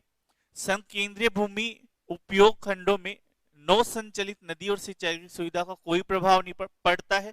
द्वितीय पेटी है वो पीछे चली जाती। वास्तविक जीवन में किसान सदैव आर्थिक और तर्कसंगत दृष्टिकोण से निर्णय लेते हैं, ये भी गलत है। उन्होंने ये माना था ना आदर्श स्थिति, ईंधन लकड़ी और टिम्बर लकड़ी के उत्पादन क्षेत्र वैधता खो चुकी है, ये बात सही है या नहीं है, तो ये बात सही है। आज इसका वो ज्यादा महत्व नहीं रह गया, कहीं पे भी आ सकते हैं, क्योंकि एशिया में समरूपी तल सार्वभौमिक है, तो ये बात गलत है। उनका उनका जो मॉडल था वो एशिया पे नहीं यूरोप पर आधारित था। तो इसमें आंसर कौन सा हो जाएगा, 4 आंसर इसमें सही रहेगा। मानव मानव प्रकृति की क्या है, कौन सा नंबर क्वेश्चन, 56, 57 और 58। मानव प्रकृति की अंतर क्रिया के संदर्भ में निम्नलिखित कथनों पर ध्यान दीजिए। हिमालय प्रदेश में चीड़ के वनों में वन अग्नि की अधिक संभावना होती है। विविध फसलों में एकल फसल की और फसल प्रतिरूप में परिवर्तन से भारत में खाद्य सुरक्षा को खतरा है। मलिन बस्तियों में निवास केवल महानगरों में होता है, गलत है। रबी और खरीफ की ऋतुओं में गेहूं और चावल की वैकल्पिक खेती से भूमि में नाइट्रोजन का क्षरण होता है। निम्नलिखित कथनों पर विचार करें, उत्तर का चयन करे सबसे उपयुक्त उत्तर का आपको यहाँ पर चयन करना है दोस्तों। तो इसमें सही आंसर कौन सा रहने वाला है, यही गलत है और बाकी सारे सही है। ठीक है, तो ए बी डी। निम्नलिखित वाक्यों पर विचार कीजिए। अवसंरचना साक्षरता और भारत के प्राकृतिक संसाधनों से संबंधित है। इंदिरा गांधी नहर, सतलज और रावी, राविनी व्यास है। ठीक है, तो ये भी गलत हो जाएगा। प्रभावी साक्षरता दर की गणना 5 वर्ष और अधिक, 5 वर्ष नहीं होती 7 वर्ष और अधिक आयु की कुल आबादी के साथ, है ना। बाघ परियोजना को प्रारंभ, फिर तो दोनों सही हो नहीं होने, है ना। ठीक है, तो आंसर सी और डी आपका इसमें आ जाएगा। यहाँ पे यही है कि आप मैचिंग कर ले। ठीक है, कहीं भी किसी भी क्वेश्चन में अगर आपको डाउट है तो आप मुझे बता देना, उसका डिटेल सॉल्यूशन भी अपन यहीं पे कर लेंगे। ठीक है, लेकिन अपना उद्देश्य है कि हम कम टाइम में ज्यादा से जल्दी अपन है क्या सभी क्वेश्चंस तक पहुंच पाए। तो ये क्वेश्चन नंबर कौन सा था, 58, 59 और 60, क्योंकि अभी शिफ्ट 2 वाला भी करवाना है, ये भी करवाने। तो निम्नलिखित में से किन खाइयों की गहराई 10,000 मीटर से कम है, तो कम वाली बतानी है। तो जावा, टोंगा, क्यूरिल, कौन सी खाई है जिसकी गहराई 10,000 मीटर से कम है दोस्तों, बताओ कौन से की है।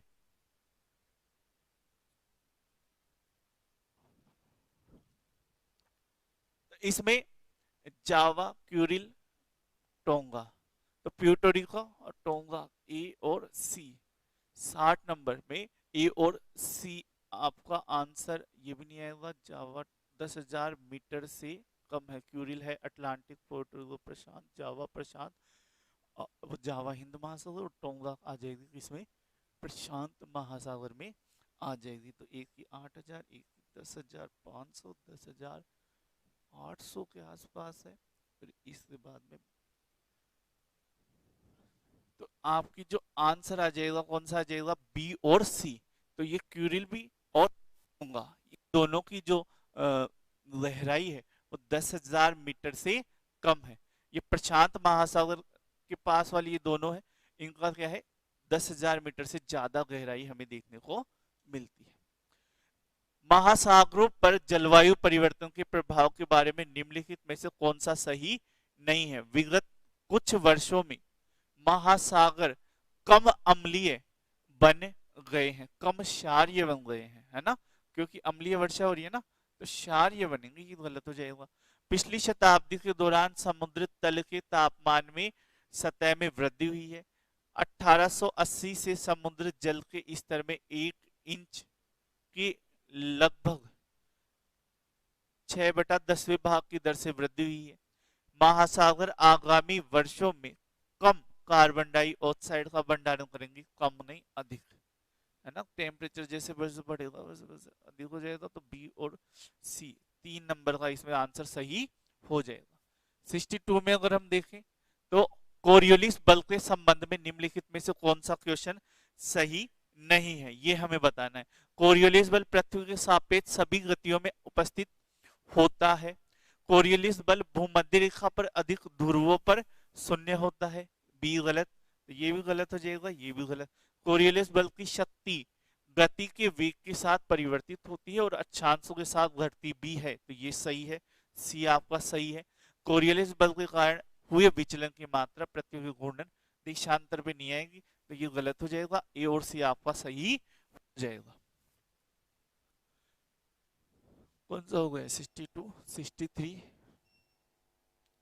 जलवायु परिवर्तन संबंधी अध्ययनों के लिए निम्न में से कौन सा प्रोक्सी डाटा, ऐसे डाटा जो हमें आगे के लिए आधार मैप बनाने को तैयार देते हैं। तो ऐतिहासिक दस्तावेज पुराना देखेंगे तभी तो, समुद्र तल अवसाद और जीवाश्म पराग, तो ए बी और डी आंसर इसमें, सी आंसर इसमें आ जाएगा। ज्यादातर क्वेश्चंस में देखो दोस्तों तो यही आ रहे हैं, सी डी बी।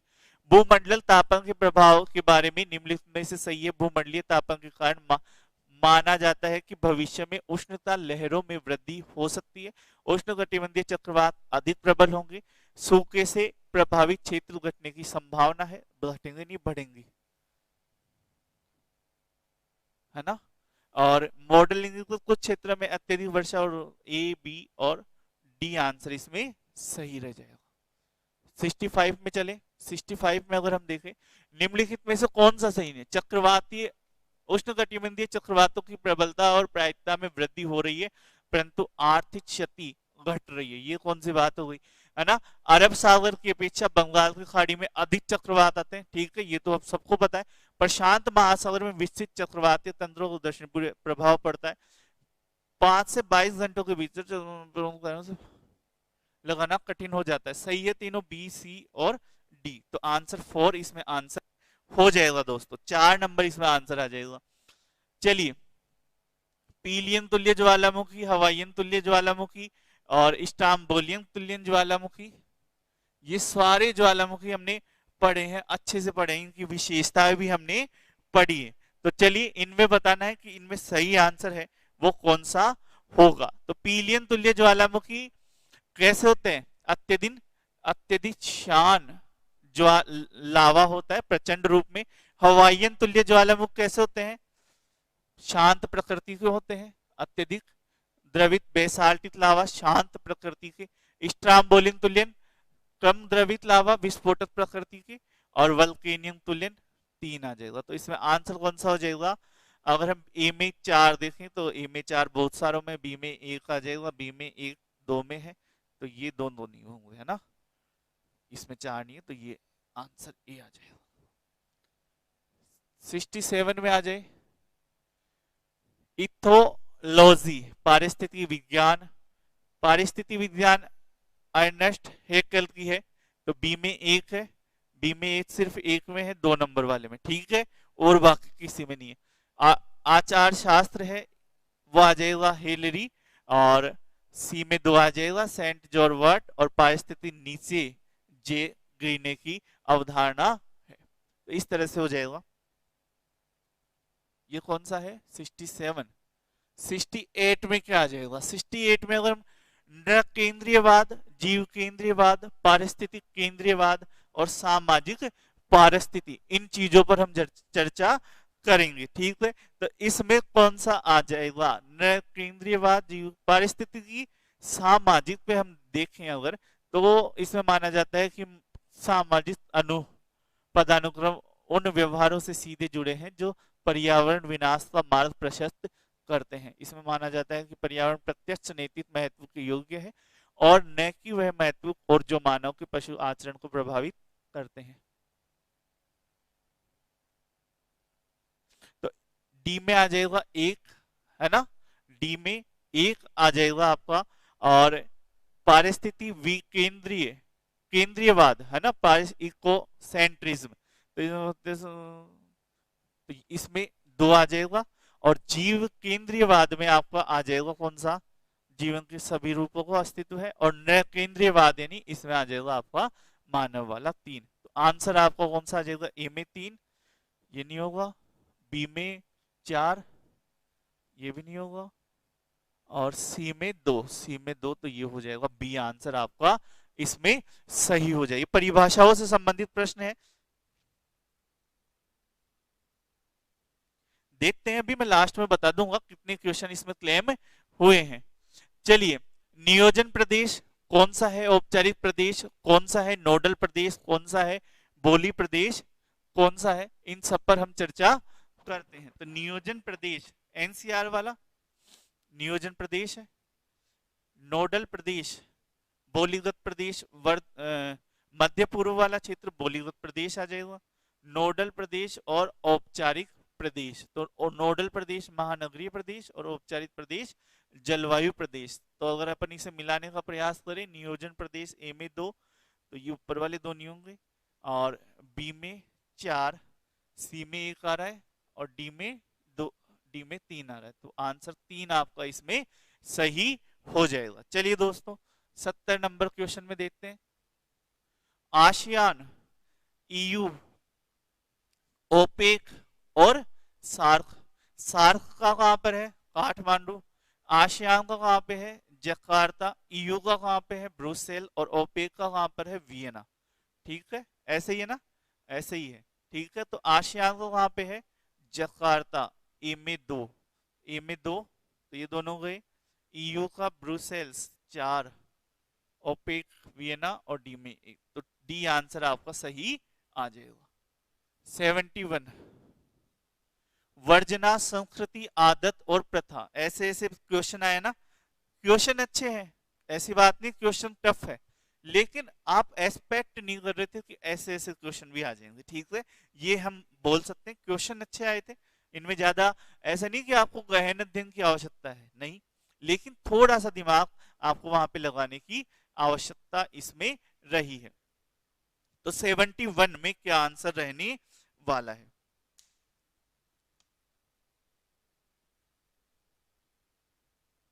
इस क्वेश्चन पे निश्चित रूप से मुझे भी लगता है कि थोड़ा थोड़ा डाउट लग रहा है ना। तो वर्जना क्या होता है? किसी कार्य को बार बार पुनरावृत्ति ताकि उस कार्य को करने वाले लोगों को लक्षण बन जाए। किसी व्यक्ति द्वारा कार्य की पुनरावृत्ति। सामाजिक परंपरा द्वारा व्यवहार पर रोक लगाना।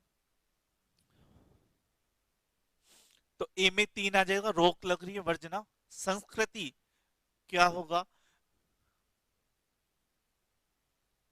तो ये संस्कृति हो जाएगी। आदत और प्रथा, आदत क्या होगी? आदत व्यक्तियों की लगती है तो बी हो जाएगा, और प्रथा सभी की होती है, तो दोनों एक ही चीजें हैं। पुनरावृत्ति है जो लक्षण बन जाए, पर एक किसी पर्टिकुलर व्यक्ति के लिए वो आदत हो जाएगी, अगर वही चीज है वो सभी के लिए हो तो वो एक प्रथा के रूप में हो जाएगी, ठीक है। तो अगर हम इसको ऐसे मानते हैं तो इसमें आंसर कौन सा आना चाहिए? वर्जना में ए में 3, ए में 3 है तो 2 में है, ये भी गया ये भी गया। संस्कृति में 4, तो सिर्फ आपका 2 नंबर आंसर हो जाएगा।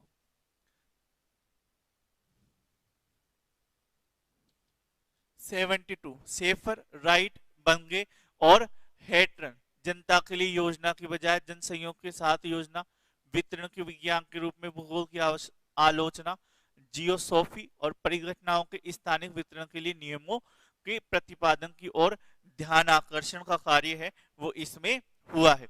तो शेफर का आ जाएगा 4, बी आ जाएगा, बिंगे का आ जाएगा 1, जनता की योजना के बजाय जन सहयोग, और हेटनर का आ जाएगा वितरण के विज्ञान के रूप में भूगोल की आलोचना इन्होंने की थी। ये तो पढ़ते ही अपन हेटनर का पहले ही पहले। तो इसमें आंसर सही कौन सा हो जाएगा? डी में 2, तो डी में 2 सिर्फ इसमें है, तो आंसर हो जाएगा 2। चलिए कितने क्वेश्चन है मैचिंग वाले? 73 पर चलते हैं। काल श्रृंखला विश्लेषण, काई स्क्वायर परीक्षण, और आपका संकुल विश्लेषण और लॉरेंज वक्र, तो इन सभी में हम देखते हैं कि इसमें क्या होने वाला है। तो 73 जो क्वेश्चन नंबर है उस पर हम विचार करते हैं। तो 73 में कितना आ जाएगा? काल श्रृंखला विश्लेषण में तर्क संगत विश्वसनीय के साथ पूर्वानुमान लगाना। काई स्क्वायर परीक्षण में आ जाएगा द्विविमीय तलों के वितरण की तुलना, और संकुल विश्लेषण में आ जाएगा आपका संकुल विश्लेषण में आपको आ जाएगा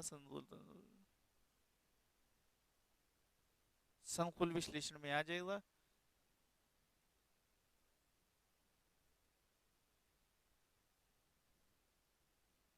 डी में आ जाएगा 4, तो आपका आंसर हो जाएगा 2, है ना।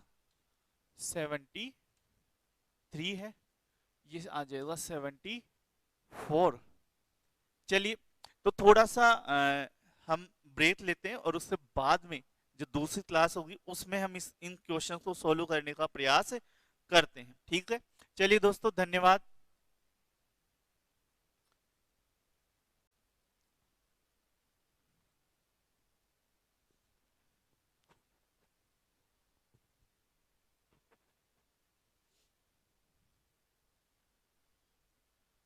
सॉरी दोस्तों, 5 मिनट का लगभग अपना ब्रेक रहा, क्योंकि कुछ गेस्ट हैं वो आए हुए थे, और निरंतर कंटिन्यूसली मेरे पास फोन आ रहा था कि क्लास छोड़ दी जाए, क्योंकि मुझे जाना वहाँ पे जरूरी था। तो चलिए कोई नहीं, अब हम इससे आगे यानी 74 से आगे क्वेश्चन हैं वो सॉल्व करना स्टार्ट करते हैं। जल्दी से आप जुड़ जाइए, है ना। 74 क्वेश्चन तक हमने सॉल्व कर लिया था, 73 तक हमने क्वेश्चन है वो सॉल्व कर लिए थे। अब इससे आगे 74 वाला क्वेश्चन है वो हम करते हैं, नवीन न्यून वितरणात्मक श्रेणी के सृजन के लिए विस्तृत मानचित्र श्रेणियों का संयोजन करना, एक या एक से अधिक विशेषताओं की विशिष्ट चौड़ाई के परिक्षेत्र का निर्माण करना, अपवाह बेसिन में धारा प्रवाहों के निर्धारण की अनुमति देना, विशिष्ट स्थान से स्थलाकृतिक लक्षणों को देखने हेतु दृष्टांकित मानचित्र की अनुमति देना। तो ये किस में शामिल होने वाला है? 74 में आपका है वो सही आंसर कौन सा रहने वाला है दोस्तों? जल्दी से जल्दी जुड़ जाओ, जल्दी से जल्दी मुझे बता दो। चलिए, तो 74 में सही आंसर कौन सा रहने वाला है? तो अगर हम देखें कि नवीन न्यून वितरणात्मक श्रेणियों के सृजन के लिए विस्तृत मानचित्रों का संयोजन करना, तो वो किस में आ जाएगा? समूह में। एक या एक से अधिक विशेषताओं की विशिष्ट चौड़ाई के परिक्षेत्र का निर्माण करना, तो वो बफरिंग में आ जाएगा। अपवाह बेसिन की धारा के प्रभाव के निर्धारण का अनुमति देना, तो वो कौन सा आ जाएगा? नेटवर्क विश्लेषण। और इस अंतर्दृष्टता, तो इसमें आंसर आ जाएगा आपका ए आंसर इसमें सही रहने वाला है। फिर अगर हम जाएं 75 में, तो सिंगरेली, ईव नदी घाटी, कनकपुरा और कंपटी। तो सिंगरेली कहां पर है दोस्तों? सिंगरेली आपका आ जाएगा तेलंगाना में, ईव नदी घाटी आपकी आ जाएगी ओडिशा में, कनकपुरा है वो कहां पे आ जाएगा आपका? झारखंड में, और कंपटी कहां पे आ जाएगा? महाराष्ट्र में आपको देखने को मिलता है। तो सिंगरेली में 3 है, तो ए में 3 सिर्फ एक ही में है, बाकी किसी में नहीं है, तो ए आंसर आपका रह जाएगा। राज सोनी नमस्ते। चलिए दोस्तों, जल्दी से जल्दी आ जाओ। निम्नलिखित में से वर्षानुक्रम में बताना है पहले से अंत में। क्योटो प्रोटोकॉल कब आया? 1997 में, ब्रेटलैंड 1987 में, पेरिस समझौता 2015 में हुआ, एजेंडा 21 1992 में आपको देखने को मिला। तो क्रम से जचा लो, पहले ब्रेटलैंड बी आ जाएगा, फिर आपका डी आ जाएगा, फिर ए आ जाएगा, और फिर सी आ जाएगा, तो बी आंसर हो जाएगा। वर्ष 2021 में संस्थापित पवन शक्ति में अग्रणी देशों की सही अवरोही क्रम की पहचान करनी है, यूएसए, जर्मनी, चीन और भारत। तो इस क्वेश्चन में आपका आंसर है वो कौन सा रहने वाला है? तो 76 वाला ये क्वेश्चन है, ये क्वेश्चन नंबर हम डालना भूल गए थे। तो 77 नंबर वाले क्वेश्चन में आपका सही आंसर है वो कौन सा रहने वाला है? तो सबसे पहले नंबर पे आ जाएगा चीन, फिर आ जाएगा यूएसए, फिर आपको आ जाएगा जर्मनी, और फिर लास्ट में आपका भारत का स्थान आता है। तो इस क्रम में आपका 3 ऑप्शन है वो सही एनटीए बता रहा है। WTA की रिपोर्ट के अनुसार 2021 में विश्व के सबसे बड़े अग्रणी पर निर्यातकों का सही क्रम मर्चेंडाइज अवरोही क्रम बताना है। जापान, जर्मनी, चीन, यूएसए। निम्न में से कौन सा क्वेश्चन है, कौन सा जो प्रश्न है वो क्रम है वो सही है? 78 में दोस्तों आपको बताना है। तो 78 में सबसे ज्यादा आयात निर्यात में यूएसए ही रहता है, फिर उसके बाद में चाइना है देश में, फिर जर्मनी है, और सबसे लास्ट में जापान का स्थान आता है। जर्मनी महंगी वस्तुएं ज्यादा है ना, तो इसमें आंसर आ जाएगा कौन सा आपका? डी सी बी ए, 4 नंबर आपका आंसर हो जाएगा। 79, निम्नलिखित में से भाषाओं को बोलने वाले लोगों की प्रतिशतता के अनुसार व्यवस्थित करना है। ठीक है, उस अनुसार आपको इसे जचाना है कि सबसे ज्यादा कौन से बोलते हैं और सबसे कम लोग कौन से बोलते हैं। चीनी, तिब्बत, अफ्रीकी, एशियाई, भारतीय, यूरोपीय, द्रविड़ और जापानी। तो अगर हम बात करें तो भारतीय यूरोपीय देश आता है, सबसे ज्यादा है। भारतीय तो है ही है, चीन के बराबर तो है ही है, और फिर यूरोपीय भी आ जाता है। वो भाषा परिवार, ये बेल्ट पूरा ऐसे साथ में चलता है। तो उसके अलावा चीनी, तिब्बती, उसके बाद में फिर तो पहले भाषाई भारतीय यूरोपीय आ जाएगा, फिर चीनी तिब्बती हमें देखने को मिलता है, फिर उसके बाद में अफ्रीकी, एशियाई, द्रविडियन, और फिर लास्ट में आपकी जापानी समूह वाला हमें देखने को मिलता है। तो C A B D E 4 number हमें आंसर इसमें 79 नंबर क्वेश्चन में देखने को मिलता है। तो 79 में 4 नंबर आंसर हमें देखने को मिलता है। फिर अगर हम बात करें 80, ये क्वेश्चन, राष्ट्रीय स्वास्थ्य नीति सबसे पहले कब आई, है ना? तो राष्ट्रीय स्वास्थ्य नीति 1983 में आई, विरल रोग 2021 में आया, युवा नीति जनवरी 2014 में आई, निशक्त व्यक्ति ये शायद 2006 में आई, और राष्ट्रीय मानसिक स्वास्थ्य नीति अक्टूबर 2014 में आई, है ना? तो इस तरह से अगर आप क्रम में लगाएंगे तो सबसे पहले तो ए आ जाएगा और सबसे लास्ट में बी आ जाएगा। अल्लो, इसमें तो है ही नहीं, वो क्रम ही नहीं है। ठीक है, तो ये क्वेश्चन ही डाउट में है। ठीक है, 80 नंबर क्वेश्चन, राष्ट्रीय स्वास्थ्य नीति 1983 में आई थी, सबसे पहले यही आई थी, उससे पहले कोई नहीं आया, फिर बाद में धीरे धीरे इनको बांटा गया है। ठीक है, तो यही सबसे पहले आना चाहिए। तो पूरे विकल्पों में इसमें डाउट है मेरे हिसाब से।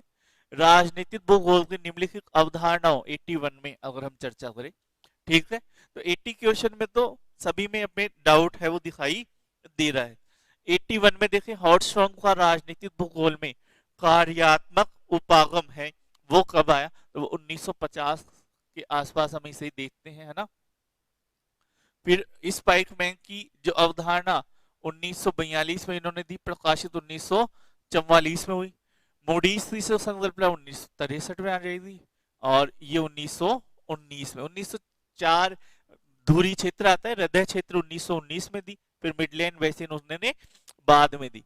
तो इसमें आंसर कौन सा आ जाएगा दोस्तों? इसमें अगर हम क्रम से जचाएं तो सबसे पहले मैकिंडर डी, तो ये भी गया, ये भी गया, फिर उससे बाद में आपको आ जाएगा स्पाइकमैन ही आएगा, तो डी के बाद में बी और फिर ए और फिर सी आंसर आपको आ जाएगा 81 में। 82 में क्रमानुसार जचाए, नारीवाद, मात्रात्मक क्रांति, व्यवहारवाद और निश्चयवाद। ठीक है, तो हम जानते हैं सबसे पहले निश्चयवाद आया था, फिर उसके बाद में संभववाद आया था। अगर हम दो भागों में बांटते तो सबसे पहले ये, फिर उसके बाद में मात्रात्मक क्रांति आई, फिर व्यवहारवाद आया, और सबसे लास्ट में नारीवाद हमें देखने को मिलता है। तो डी आंसर सबसे पहले सही हो जाएगा, तो 3 नंबर वाला आ जाएगा। पृथ्वी संसाधनों के विद्युत चुंबकीय दूर संवेदी को अनुवर्ती क्रम में संयोजित कीजिए। वायुमंडल में होते हुए ऊर्जा का प्रसार, ऊर्जा स्रोत, वायुमंडल में होते हुए ऊर्जा का पुनः प्रसारण, भूतल लक्षणों के साथ ऊर्जा अनुक्रियाएं, संवेदकों द्वारा आंकड़ों का अभिज्ञान रिकॉर्ड करना और भू स्टेशनों को प्रसारित करना। तो ये 83 नंबर क्वेश्चन में हमें बताना है कौन सा सही है। पृथ्वी संसाधनों को विद्युत संवेदी दूर संवेदी अवयवों की अनुक्रम में जचाना है। तो 83 में कौन सा आंसर सही रहने वाला है?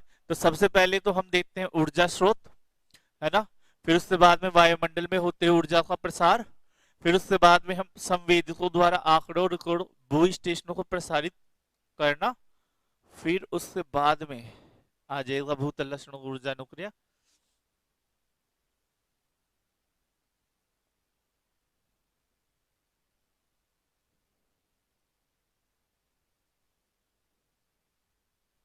इसमें जो सही क्रम रहने वाला है वो आपका रहने वाला ए। 83 में ए क्रम है वो आपका सही रहने वाला है दोस्तों। ठीक है, 83 में ए कैसे होगा? ऊर्जा स्रोत तो पहले होगा ना, बी आपका सही रहने वाला है। बी, बी ऊर्जा स्रोत, ए हाँ बी है, बताने में गलती हो गई, बी आपका सही रहने वाला है। भारत की निम्नलिखित विकास योजनाओं को प्रारंभ से लास्ट की ओर हमें बताना है। तो सीधा जचा लेते हैं, दामोदर घाटी 1948 में सबसे पहले आया था इनमें। ठीक है, फिर बाढ़ समय की 54 में आया था, तो सी और ई, तो सी और ई है, तो आंसर ए हो जाएगा आपका। ठीक है, डी उससे बाद में ग्रामीण विकास कार्यक्रम राष्ट्रीय राजधानी क्षेत्र 85 से लेकर 91 तक चला। 85 में उसे बताया कि राष्ट्रीय राजधानी क्षेत्र की प्रस्ताव हुआ, कमेटी बनी, 91 में उसे घोषित किया गया, और मरुस्थलीय विकास कार्यक्रम ये सारा हमें देखने को मिलता है। 87 में मरुस्थलीय विकास कार्यक्रम आ गया था आपका, है ना, तो ये ए वाला क्रम आपका देखने को मिलेगा। फिर आ जाते हैं राज्यों का कुल भौगोलिक क्षेत्र में वन क्षेत्र की प्रतिशत भाग के आधार पर अवरोही क्रम व्यवस्थित कीजिए, है ना। Question number 83, 84, 85। ठीक है, तो उत्तराखंड, पश्चिम बंगाल, ओडिशा और केरल, नीचे दिए गए विकल्पों के आधार पर आपको उत्तर चुनना है। वन क्षेत्र का प्रतिशत, तो वो मध्य प्रदेश और अरुणाचल प्रदेश और मेघालय, इनमें से तो एक भी नहीं आया, है ना। तो ये जो क्रम है वो टूटा है।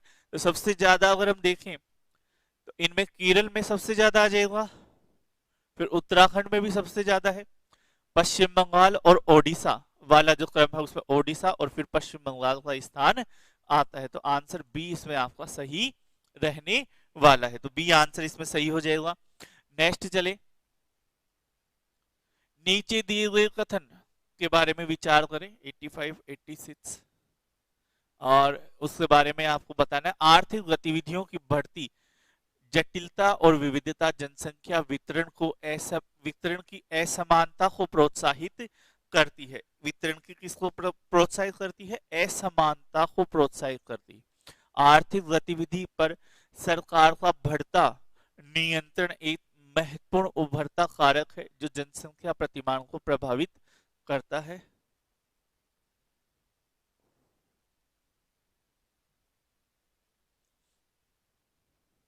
तो इसमें आंसर कौन सा हो जाएगा? ए, दोनों सही है और व्याख्या भी कर रहे हैं। फिर फुटपाथ पर वृक्ष की गहरी परछाइयों को स्वचालित बिंब वर्गीकरण प्रक्रिया में जल के रूप में गलत वर्गीकृत किया जाता है और दृश्य अनुदैर्ध्य बिंब में छायाओं के अंदर निहित वस्तुएं पूर्णतः प्रतिदीप्त स्थिति की तुलना में अधिक काली और नीली दिखाई देगी। तो 87 में आपके दोनों चीजें सही है पर व्याख्या इसकी नहीं कर रहा है, तो दोनों चीजें अलग अलग चीजों के बारे में व्याख्या कर रही है। फिर उसके बाद में दक्कन पठारी प्रदेश में गन्ने की खेती भारत के उत्तरी भाग की अपेक्षा अधिक लाभकारी है, सही है।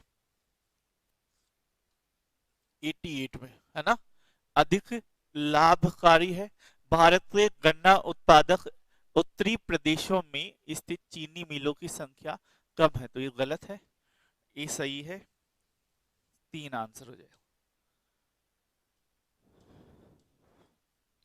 एक पारिस्थितिक तंत्र इकोसिस्टम में खनिजों का संचालन एक दिशीय होता है? नहीं होता है, 2 दिशीय होता है। एक पारिस्थितिक तंत्र में ऊर्जा का संतुलन चक्रीय होता है? चक्रीय भी नहीं होता। प्रत्येक स्थिति में चक्रीय हो ये जरूरी नहीं है, तो इसमें क्या हो जाएगा? दोनों ही असत्य है। और 90 क्वेश्चन, 90 नंबर वाला क्वेश्चन, राज्य को इस प्रकार परिभाषित किया जा सकता है। राज्य भौतिक भौगोलिक रूप से जनसंख्या संयोजन क्षेत्र है जिसमें संपूर्ण क्षेत्र के आंशिक नियंत्रण हेतु, आंशिक नियंत्रण नहीं संपूर्ण नियंत्रण हेतु ही सरकार होती है, तो ये गलत हो जाएगा। राज्य वह मानव समुदाय है जो किसी क्षेत्र विशेष के अंतर्गत भौगोलिक भौतिक बलों के विविध प्रयोग के एकाधिकार का दावा करता है, तो इसमें ये आंसर सही हो जाएगा। तो इसमें आंसर हो जाएगा ये सत्य बी, 4 नंबर वाला क्वेश्चन है वो इसमें सही हो जाएगा। तो ये 90 क्वेश्चन है जो हमने करे हैं और समझे हैं आज। सॉरी बीच में डिस्टरबेंस हुआ जिस वजह से मुझे 10 या 5 मिनट का ब्रेक है वो लेना पड़ा क्योंकि कुछ गेस्ट आए हुए थे, है ना। तो इसका जो पहला पार्ट है वो आपको नीचे डिस्क्रिप्शन में लिंक मिल जाएगा, वहां से आप इसे देख सकते हैं, ठीक है। और ये आपके पेसेज वाले क्वेश्चंस हैं, है ना। तो पेसेज बागवानी उत्पादों में अंगूर, आम, संतरे, केले, सेब आदि अधिक निर्यात उत्पाद संभावित है। खाड़ी देश महाराष्ट्र से खाड़ी देशों,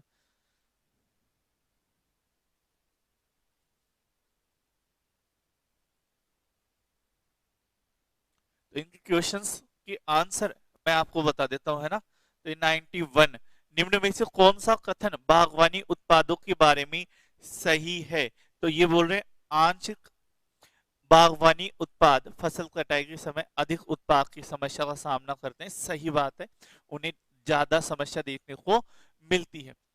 चिटनेस जीन जिसको सुनिश्चित करने के लिए टमाटर और आलू में अंतर्वेशित किया जाता है। ताजगी, संरक्षण व धन की बचत, कीमत नियंत्रण, बाहर में कमी, तो कौन सी चीज को किया जाता है? संरक्षण और धन की बचत और ताजगी। तो ए और बी दोनों एक ही चीज है, ठीक है।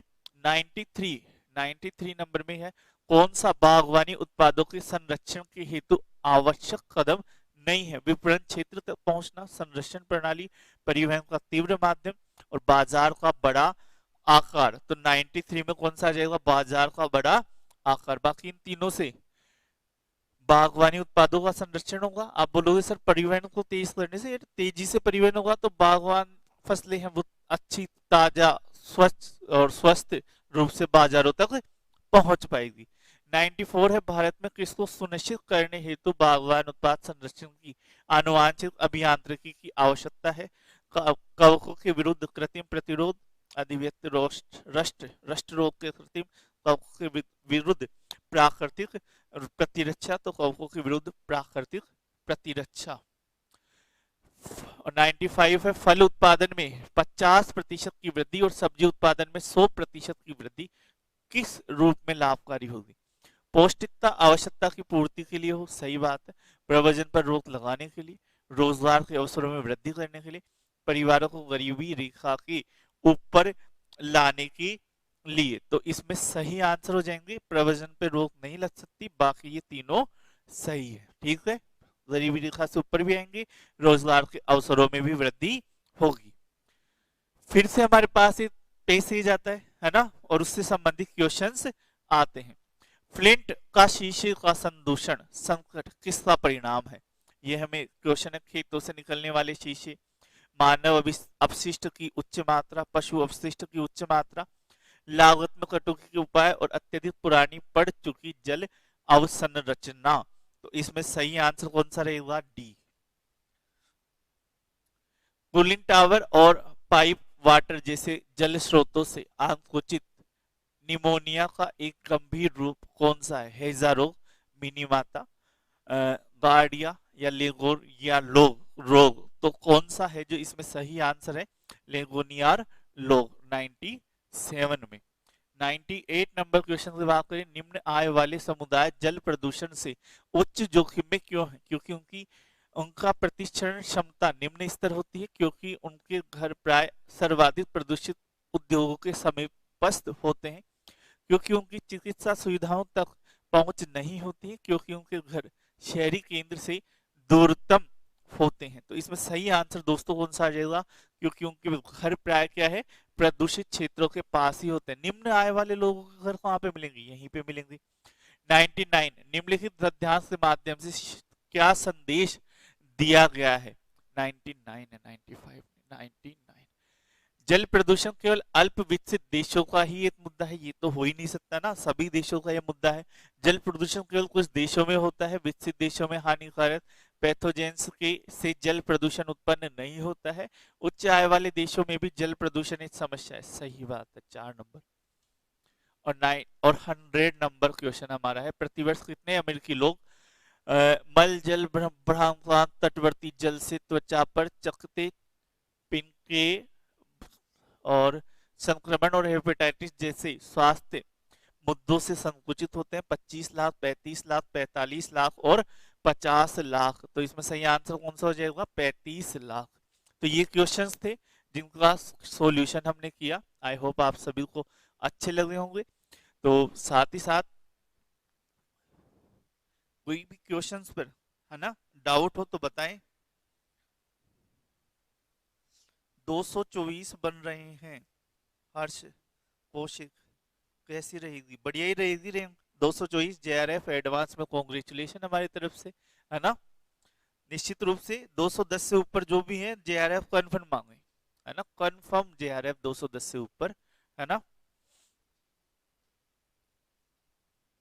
चलिए दोस्तों, तो मिलते हैं। शिफ्ट 2 का पेपर है, उसे भी हमें सॉल्यूशन करना है, उसे भी हम जल्द ही सॉल्यूशन करते हैं। और इसमें भी 3 क्वेश्चंस ऐसे हैं जिस पे डाउट है कि हाँ निश्चित रूप से उनमें रिट है, वो लगानी चाहिए। और हम एक वीडियो बना दूंगा जिसमें इन 3 क्वेश्चंस का डिटेल सॉल्यूशन दे दूंगा कि उनमें क्यों रिट लगनी चाहिए, है ना, दोनों ही पेपर्स पे। चलिए दोस्तों, धन्यवाद।